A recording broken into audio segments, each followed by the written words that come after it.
아이니 channel này tổ này rất to cái thâu chỉ hụt thâu sori khắc chẳng một câu mà sau bài anh bo video nó rất to này anh nó khắc cái mà bài phải mà bài tinio anh channel cái ham kia tinio rất là phong nó biết câu mà phải nó to mình biết khắc chẳng một câu mà sao phiêu tinio biết cái khu bor cái ham nên rằng mọiอย่างtùy một lần bớt xe chỉ này câu bru for international level lo câu kia ha ông nghe thằng mồm nó sẽ tin yang sẽ thằng này, rồi bây giờ tôi nhìn channel, và anh vào video này như nào ya phăng chim chú tập số điện nào này như nào nó ăn vậy, số ya palma sinh pion, anh cái này bây em chỉ số điện nào bên nó phát sắc thằng đấy, anh cái share pocket đi phong nó, anh uchi ha palma sinh chụp phim xong ha, câu cái boss ấy, mía kia January sát drama, boss sinh sinh boss call pet ni ma, 15 January 2022 okay, câu bru Bible. Gideon International Kaubru Bible Bai khori ha Boro chini zatin kiye bet thake nangmo chini bru ni kiye bru history of chung suiti me bet thake hamna hima chung boket mai sinke Gideon International bro ke beno Bible free ke banawiye ha boyo bau bro ke ha juda bau bo Gideon International ne okay abdi khiye bro ha juda ta o ha khongrjang noi ko ke country khongrjang noi 200 countries so bro ha balaye Bible magna pau inke bro kau suimo ke bala kerja ke chai kau bai sui ha bro chinai ne no ang samo jota kau 200 countries for bro habalaye Bible free ke bao aro bro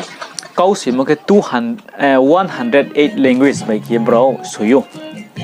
chung ne di country le ker jang ni ko abo se bro translate mo bro kau si mo bro Bible si mo ke 108 bai chini kau bro po aro ke hak busi tha ta okay aro mai bo be the khak cha ni ma kau chini zatio se benle country ke ha kau mu hawe pho se kau mu jang ne be khoni se ong phi amani tini country ker jang noi phi tomo se kau ke ker ja ke chai cho bai se bo Gideon International Bible mo bai khu e tong mo ki India mangi tini ha manang tini purthi manang ni kau bai ki aro ar ke mo se aro tini brule tini ha krui no krui tini literature wo ka ma ki krui phie phono tini je sak thai tong bai ki chini kau bru pho international level o ki kau ki ha klai sing tham so ha kau khen chin la ha krui district pho krui no na mo ha krui no khna ring pho chini kau pho international level o kau ki ha klai sing mo hi chung sila mayu mom ke bo Gideon International ro la zati ni kau bai ki brow ni kau bai ki Bible sui bau ni ro sim mang na bau ni ro aro tain samo country khongjang ni kau ar mo brow ni kau bai lo si pi me ya bai khu pai ya abdi ki chini kau bru le country la ta sakhra di ha po green to ni ma se chini po ki ha brow ni level o ki ha ong sin tham se international level o kau to mo ki ha ong sim se chung tinio simai sin kem na da bro chung nai bole ni aring ya bo UN ro approve ke kho mo abo kau long ya aring pho tini kha thimon dio ke kau juda ke chu sa phai mo chini bu kau bru ho bodi ke chu sing ha no ma tini ya za to na sak harin chum se arom e bole tini hindun mangya Christian mangya chini bruma nangwon chini kau ong mono chini kau chu sai phai mono angzo to no khupor kham tini sai tharin chumse arung khe India o pho state khong khol phe school kau zatile mumsu umsa ha ka ho sia chin India o pho are pho India o Gideon International Bible bo free ba omo abuma India o khe kau khol phe ba ka hasi mo 25 language ba ke se to chini bru ba ke 26 ma chung ke khol phe do ma wa lai tong her mo India ho khak cha ni se chini notice ho sem sa ha painji bangsia arkhim pi to no chini bru ni ke ha chini bru pho ke ha chini kau se abdi ke chuo ka sa tong mi he chung tini simai sing kham nai arom be chung be thaki kha ka leina khak chang leina angke ang abo bible ta on rong no phuk nai abo khe boza ma bible se chung nai khin unai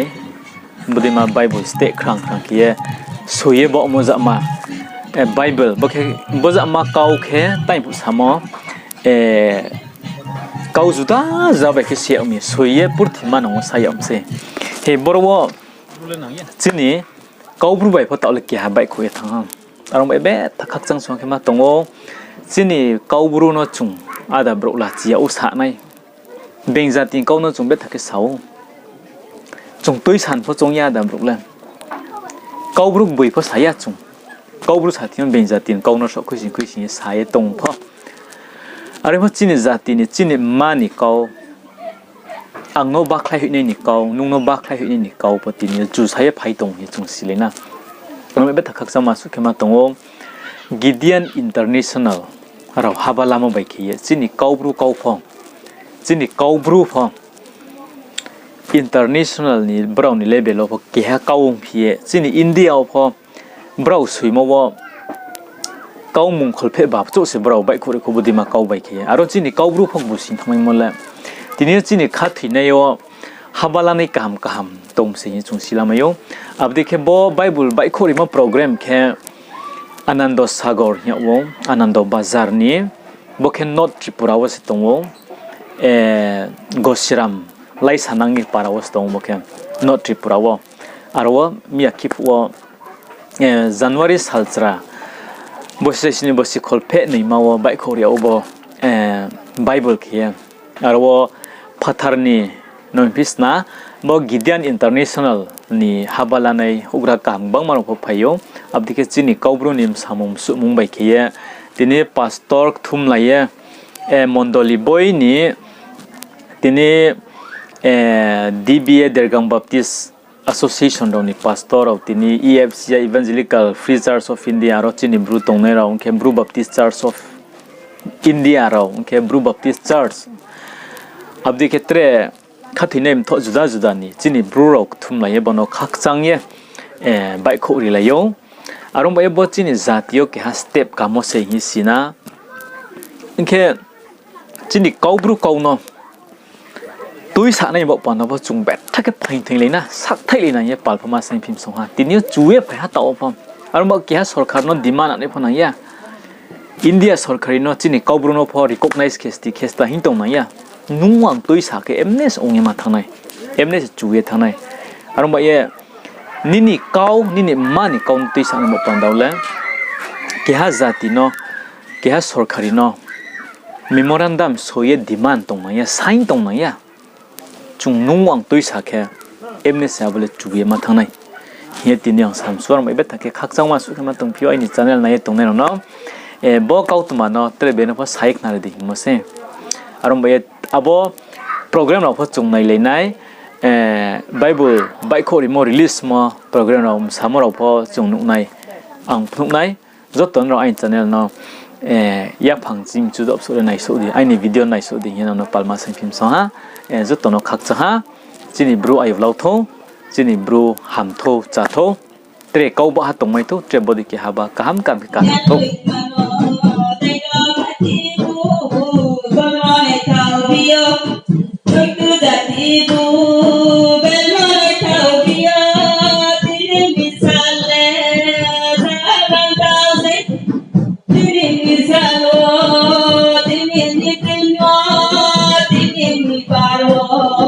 Hãy subscribe cho kênh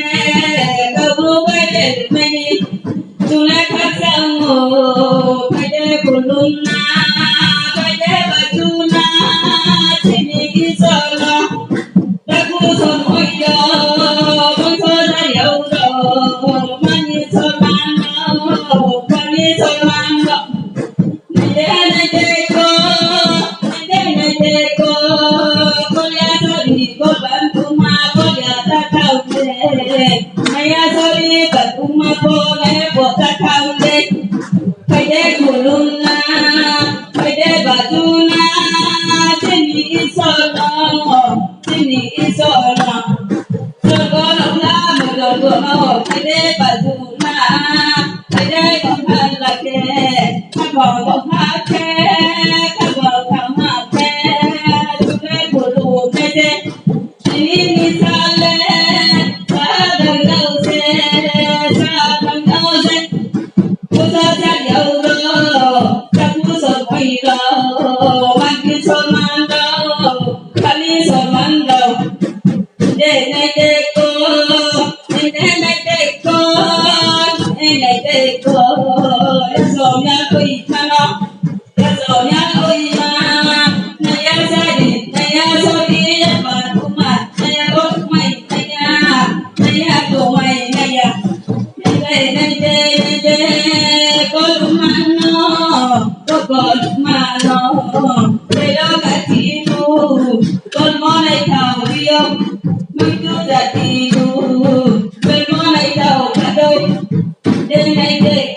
We also thank the Bible Society and also Gbulsoing Christian Council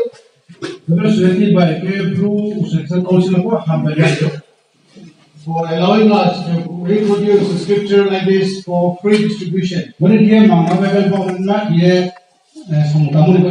And not forgetting our Reverend Herbert Reang. It's because of his effort we are able to have this.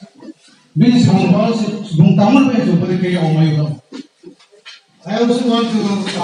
thank our brother Gideon,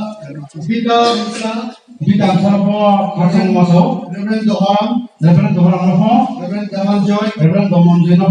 for your effort to enable us to bring it to this form. And also I want to thank Brother Gideon. I've come across a person who is really, very, what word should I put it, but very enthusiastic and a hardworking man.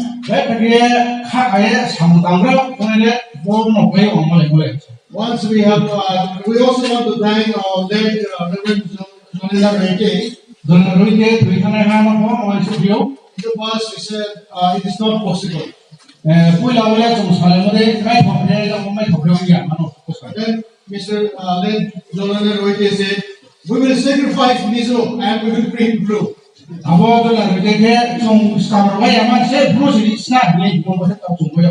From then on, we have put up to the national cabinet. So national cabinet is on the process. When Brother Gbulsoing, he always asks me, brother, what is the progress? What is the development?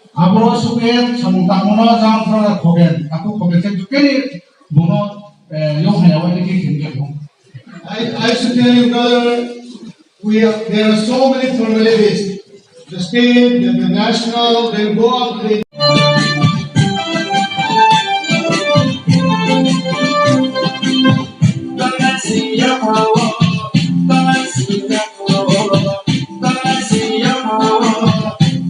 Hãy subscribe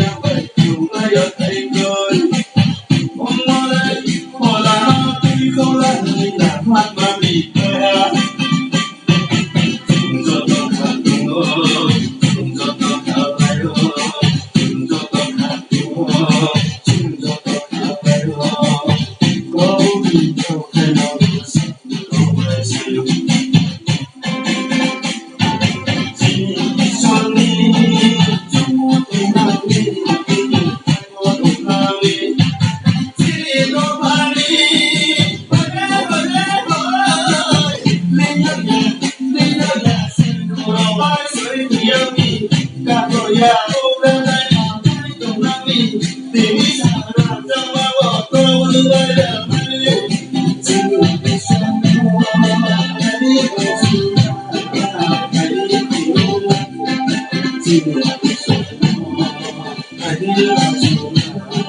Ghiền Mì Gõ để không bỏ lỡ những video